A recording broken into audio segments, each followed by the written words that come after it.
Fala, meu povo, tudo bom com vocês? Estamos oficialmente no mês de Pollen, o mês em que estreia a terceira temporada de Bridgerton, que vai contar a história do livro Os Segredos de Colin Bridgerton, do romance, do casamento, da história apaixonada de Friends to Lovers, de Colin Bridgerton e Penelope Featherington. Eu não sei vocês, mas dos 8 casamentos Bridgertons que temos na série de livros da Julia Quinn, esse é o meu favorito. E eu tô muito ansiosa para ver essa história acontecer na tela pela primeira vez. A gente sabe que vai ter muita coisa diferente. A gente sabe que tem adaptações ali de vários outros livros acontecendo paralelamente. Até esse momento, pelo que a gente sabe, tem um pouquinho do pós-casamento de Anthony e Kate, que não foi mostrado na segunda temporada. Tem o debut de Dona Francesca Bridgerton, que a gente não viu nos livros, a gente só leu através do olhar dela como que foi. Temos um pouquinho da história do Benedict, que vai caminhar também. Tem a história da Heloise, que meio que já tá acontecendo desde a segunda temporada, junto com a da Penelope. Então tem muita coisa pra gente desbravar desse universo Bridgerton, coisas que acontecem paralelamente nos livros e que finalmente a gente vai acontecer, assim, vai ver acontecer realmente acontecendo no mesmo momento, na mesma timeline. Eu acho que os livros da Julia Quinn, eles são muito explicativos quando se trata das datas, exatamente por conta das crônicas da Lady Whistledown. Só que para quem nunca leu os livros, no livro da Penelope e do Colin, né, que tem ali a história deles dois, a gente tem o encerramento da fase Lady Whistledown na alta sociedade londrina. E aí depois, o livro da Heloise, né, que vem logo depois do da Penelope, a gente tem cartas entre ela e o Sir Philip. E é através dessas cartas que a gente acompanha a linha do tempo, porque todas as cartas são datadas. Então acho que foi uma forma bem legal ali da Julia Quinn trabalhar as datas ainda, posicionando... O Panda tá gravando no quarto, então tá fazendo esse barulhão ali, eventualmente ele vai gritar, mas tá tudo bem. É através dessas datas das cartas que a Julia Quinn continua posicionando a gente pelo período que se passa a história. E assim, eu preciso falar que quando eu sou muito fã de alguma coisa, como nesse caso, eu sou de Bridgerton, eu fico um tanto quanto emocionada. Talvez até um pouco histérica em alguns momentos. O vídeo anterior que eu fiz aqui essa semana sobre Luke e Nicola estarem juntos, eu tava hiperventilando. Eu não respirava entre as frases. E, cara, tem aí 10 mil pessoas que assistiram esse vídeo, que comentaram e que compactuam com o tamanho da minha emoção. Então, obrigada a todo mundo que assistiu, obrigada a todo mundo que comentou, que compartilhou nas redes sociais, porque aquilo, a gente tá procurando, assim, pelo em ovo, né? A gente tá muito emocionado, a gente tá muito feliz com essa história finalmente sendo adaptada. Os fãs de Penelope não são apenas fãs do casamento dela com Colin. São fãs também da história de amor de uma menina que sonhava em encontrar ou se juntar ao seu príncipe encantado, mesmo sem nunca ter sido vista.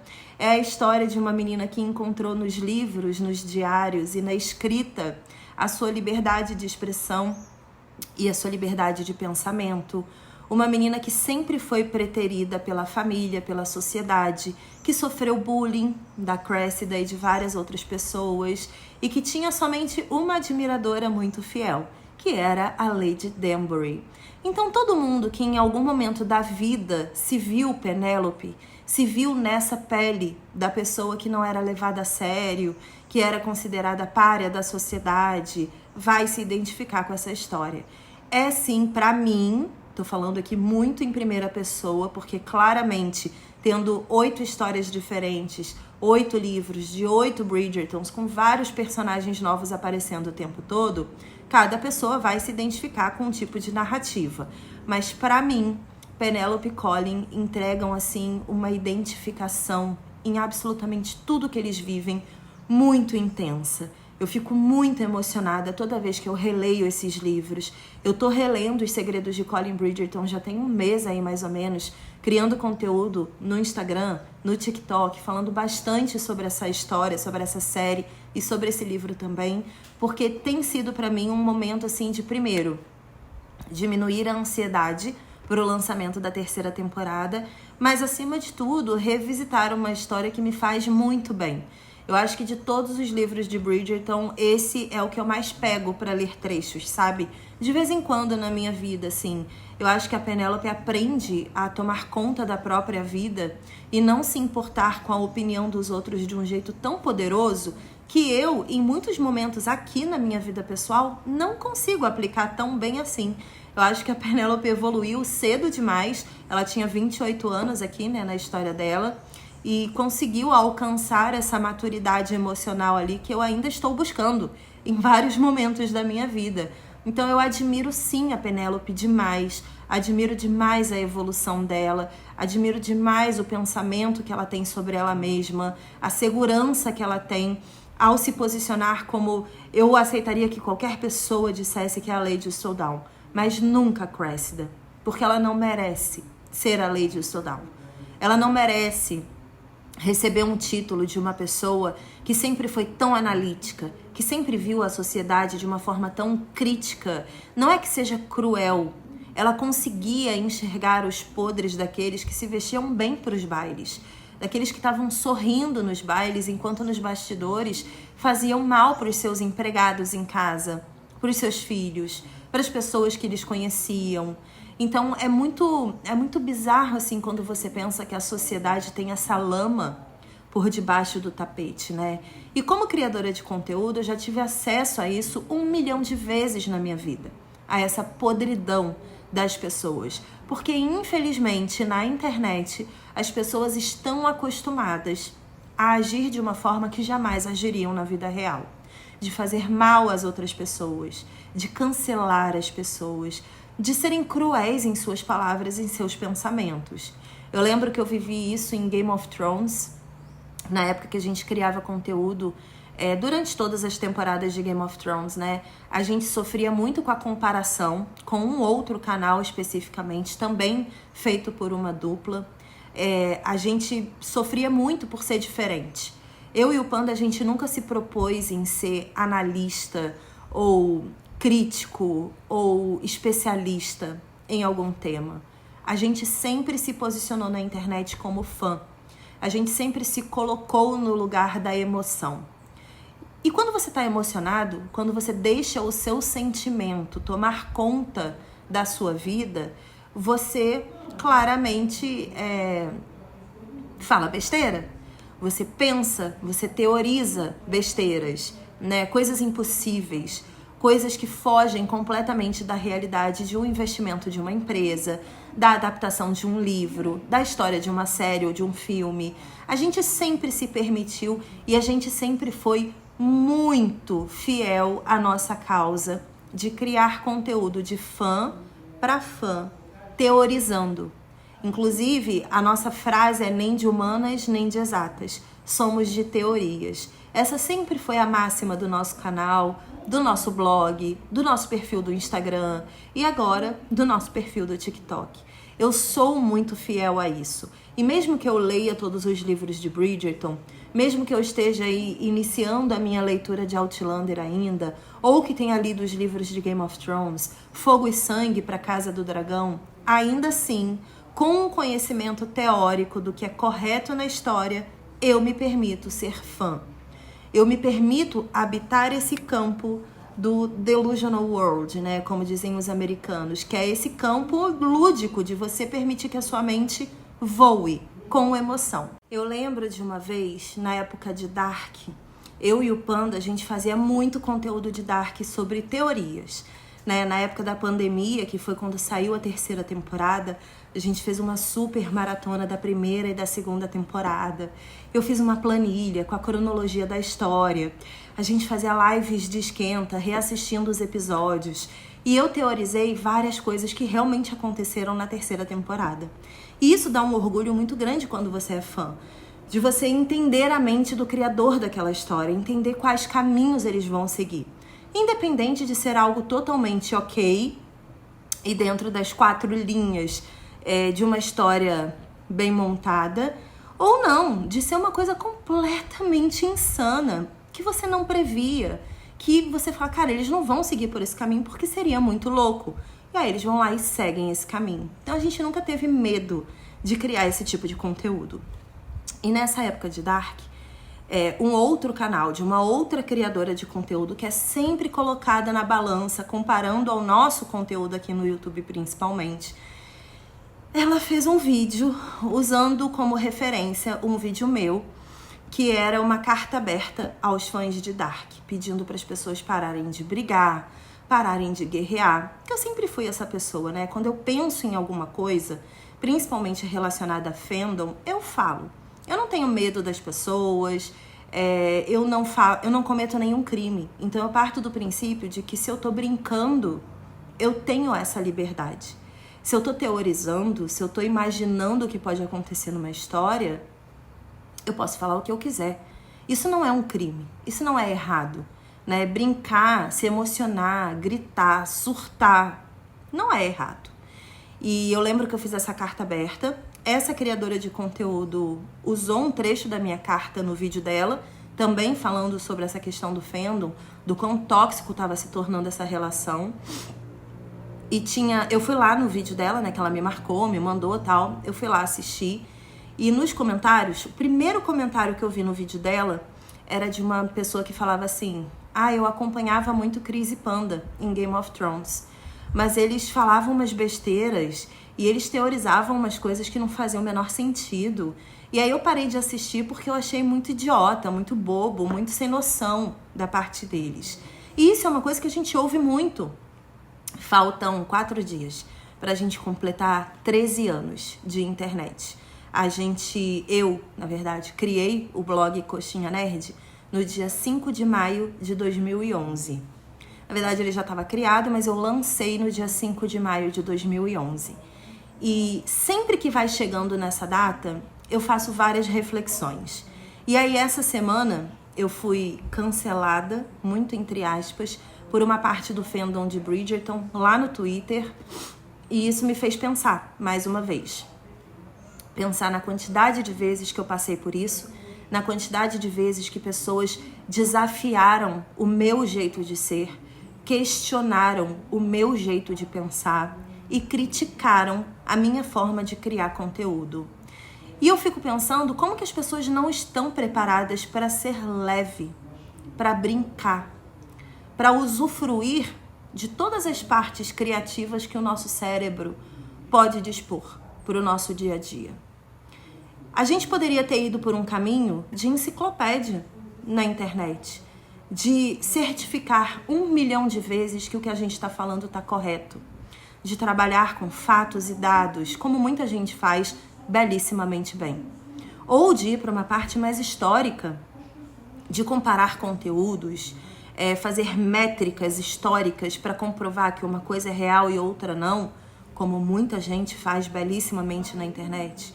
Ou caminhar para o campo jornalístico, mesmo não sendo jornalista, e só falar sobre notícias, informações, fazer críticas, dando nota, avaliando pedaços de uma história de uma forma analítica e técnica, coisa que talvez ali desse um trabalho ou outro, e a gente precisaria estudar bastante para fazer isso. Afinal de contas, o Panda é analista de sistemas, agora estudando filosofia, e eu sou administradora de empresas, então não faz muito parte da nossa vida, né? Analisar conteúdos de entretenimento de forma analítica.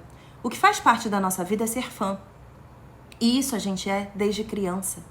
A gente tem histórias de ser fã de alguma coisa, de ser apaixonado por alguma coisa, por alguma obra, por algum livro, uma série, um filme, um brinquedo, um lugar, desde que a gente era muito novo. E a gente juntou essa paixão, foi isso que fez a gente criar o Coxinha Nerd, sabe? Foi isso que nos uniu a princípio. Quando o Coxinha Nerd nasceu, eu e o Panda éramos só 2 amigos. Eu criei o blog, pedi ajuda dele, ele veio e ele se identificou com o meu olhar, né? Na época, existia só o Nerdcast como podcast nerd de entretenimento, cultura pop. E eu ouvia muito Nerdcast nessa época, mas chegou um ponto ali que as opiniões daqueles caras não representavam mais a minha opinião. eu ficava, cara, eu não me identifico com o que eles falam, é uma opinião muito masculina, é uma opinião muito engessada dentro do universo deles e da vida deles. E por mais que seja incrível o trabalho que eles façam, não é um trabalho que representa o meu pensamento, a minha forma de enxergar o mundo, né? E aí eu decidi criar o blog exatamente por isso, porque eu queria me expressar, eu queria dividir o meu ponto de vista. E eu sou muito palhaça com relação à vida. Eu sei que eu pareço séria em vários momentos, muito didática e muito redundante e muito palestrinha em vários momentos aqui da criação de conteúdo, mas eu faço piada de absolutamente tudo. Eu vou por esse delusional world muito rápido. Eu teorizo muito coisas que não fazem o menor sentido de acontecer, e o Panda também é assim. O Panda também tem esse jeito de enxergar o entretenimento. Entretenimento é para nos entreter. E a gente real leva isso muito a sério. Então toda vez que um fandom, seja de Game of Thrones, de Dark, de Outlander e agora de Bridgerton, tenta destruir a forma com que a gente cria conteúdo, e as pessoas não querem conversar. Elas querem de fato destruir. Elas querem fazer você se sentir mal. O cancelamento na internet, ele não vem de um lugar de melhorar a sociedade, de melhorar a comunicação, de melhorar as relações, de melhorar o ambiente. Elas vêm de um lugar de destruir. O objetivo é fazer mal a outra pessoa, fazer mal ao que essa pessoa acredita ser o talento dela. Ah, mas o seu talento não é bom, mas pra mim é. Pra mim é bom. Ah, mas você não tem validação, mas eu tenho a minha. E eu dormir bem comigo mesma, botar minha cabeça no travesseiro e estar feliz, eufórica e satisfeita com o que eu entrego, é a coisa mais importante do mundo. Então, quando eu vi ontem, né, foi ontem essa parada de Bridgerton lá no Twitter, alguns perfis que se escondem atrás de imagens de personagem, de desenho, são pessoas que não têm a coragem de colocar os seus rostos na internet, e graças a Deus eu tenho coragem desde o dia zero de botar o meu rosto na internet.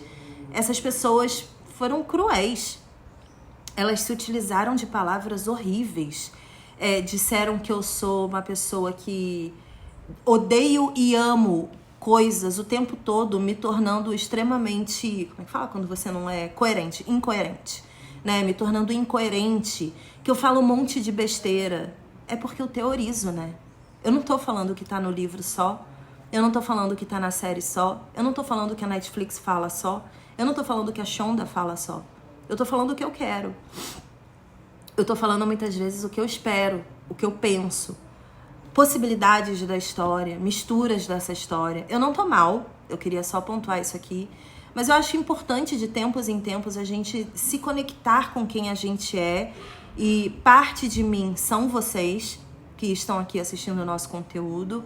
Eu falo isso há muito tempo, né? Se eu tivesse seguido todos os caminhos corretos e óbvios da internet, eu não estaria com a quantidade de seguidores que eu tenho hoje. Pessoas que começaram depois de mim têm milhões de seguidores. E eu não tô falando de qualidade de conteúdo. Eu tô falando sobre fazer o que é correto. Sobre o que fazer o que é esperado. Sobre entregar o que a internet e o algoritmo pedem. A gente nunca fez isso. A gente sempre fez o conteúdo do jeito que a gente quis, apaixonado do jeito que a gente quis, falhando com um monte de projeto que a gente começa, errando num monte de percurso aí, de caminhos de conteúdo, mas ainda assim, a gente estava feliz. Muitos de vocês estavam felizes. E pra gente é só isso que importa. Não tem mais do que provar, não tem mais o que satisfazer, além da nossa vontade de criar conteúdo e da vontade de vocês de brincar junto com a gente. Então, eu queria muito agradecer a todo mundo que entende o nosso trabalho, que entende a nossa linha editorial, nossa linha narrativa, que é uma grande linha de brincadeira. Pense que o nosso conteúdo é um grande parque de diversões. Eu sou uma pessoa que, mesmo sendo muito palhaça, e muito brincalhona, e muito teórica, e muito sarcástica, porque eu sou muito sarcástica também, eu reflito muito sobre a vida. Então eu sempre estou buscando uma mensagem, uma subcamada, uma coisa no meio da brincadeira. Então o nosso conteúdo ele é muito altos e baixos, assim. Agora o Panda com a Filosofia tá trazendo mais os pensamentos dele também para essa história. E tá sendo muito legal. Tá sendo uma nova fase muito interessante pra gente aqui na criação de conteúdo. E eu sei que tem muita gente aí do outro lado que ama nossas mudanças, que ama o nosso jeito de ser, que não tá nem aí. Se a gente vai e volta com determinados projetos, que a gente fala do tipo, nossa, vamos fazer maratoxinha de tal conteúdo e de repente não deu pra fazer. Acontece, né? A gente não tem um contrato fechado com nenhuma empresa, assim, pra ter que entregar obrigatoriamente se não paga uma multa. Não, o conteúdo acontece do jeito que tem que acontecer. Sempre foi assim no nosso canal e sempre vai ser assim. A gente nunca vai mudar. Porque a gente tem muita alegria de ser quem a gente é. Pela primeira vez na vida, a gente consegue se sentir bem e à vontade dentro de uma empresa que calha de ser a nossa. Então não vai ser um bando de adolescente, pessoas mais velhas. Nem sei quem são aquelas pessoas porque elas não têm nome, né? Elas não têm nome, elas não têm rosto, o que torna tudo muito fácil pro lado delas. Mas isso nunca vai conseguir destruir a nossa criação de conteúdo. E aí, de novo, passamos por isso em Game of Thrones, em Westworld, passamos também, não posso esquecer, em Outlander, em Dark, em vários outros conteúdos, e agora a gente está passando por isso em Bridgerton de novo. E sabe o que eu tenho para dizer para essas pessoas? A minha alegria, ela é grande o suficiente, iluminada o suficiente e bonita o suficiente para eu ceder um pouco para vocês. O Panda é imbatível. Eu estou aqui mandando do fundo do meu coração paz, luz e muita força para todo mundo que precisa ser cruel, para todo mundo que precisa ser ruim, para todo mundo que sente prazer em destilar o ódio.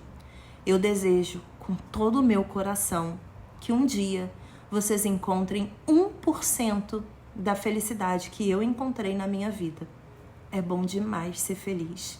É bom demais se permitir ser criança até o último dia da sua vida.